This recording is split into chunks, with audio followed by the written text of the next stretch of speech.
Islam dan Negara, katakanlah soal perda-perda syariah yang bermunculan. Pandangan Anda soal itu? Saya rasa memang harus berkaitan. Maksudnya? Ya? Karena gini, kita berpolitik harus dengan dasar-dasar seperti itu juga, benar nggak?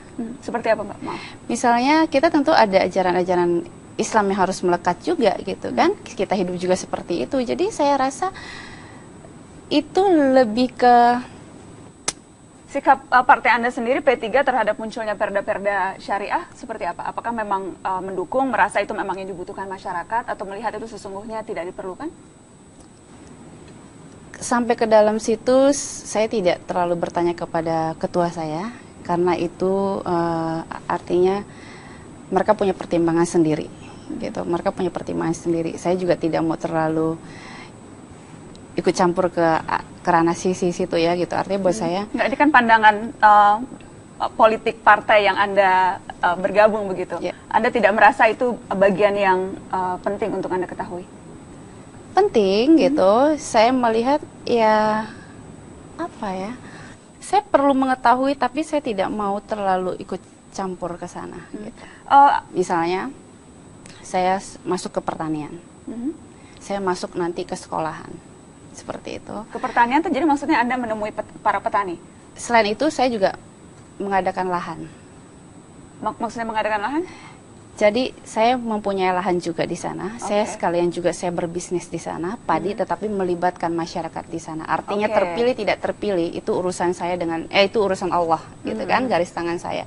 Jadi dengan menyediakan lapangan kerja begitu betul. ya? Oke. Artinya kalau mau turun sebagai calon pemimpin, tidak usah banyak janji, tapi banyak reaksi. Itu yang paling terpenting sekarang buat masyarakat. Gitu. Apa kemudian yang biasanya Anda katakan ke konstituen ketika bertemu? Mereka kenal Angel Lelga itu siapa? Sangat kenal. Sangat kenal ya. Anda dikenal sebagai apa, Mbak, kalau di Dapil? Penyanyi dan juga pemain sinetron. Karena dulu sinetron saya lumayan menyentuh sampai ke bawah-bawah gitu. Karena dulu saya juga banyak sinetron Islam. Dan gitu. Anda pemain film juga ya, Mbak ya? Betul. Pemain film ya.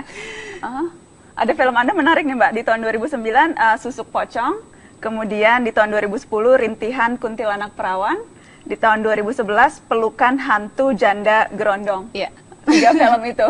Dari bagaimana Anda sempat ditanya tidak tentang rekam jejak Anda termasuk film-film yang Anda bintangi ini sebagai janda hantu, janda gerondong dan kuntilanak perawan? Masyarakat tidak ada yang tahu film saya. Mereka justru lebih tahu kalau saya ini pernah main film religi pada saat itu, karena memang film saya rutin sekali tayang di salah satu stasiun TV.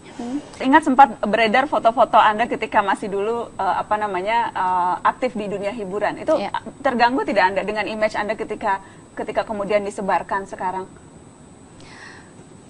Foto yang mana ya? Foto-foto ketika masih membintangi Susuk Pocong, Rintihan Kuntilanak Perawan, foto-foto promosi film itu kan sempat tersebar.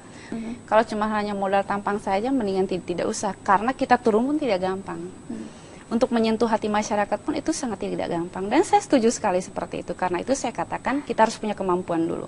Punya kemampuan. Dan Anda yakin memiliki kemampuan itu? Saya harus yakin.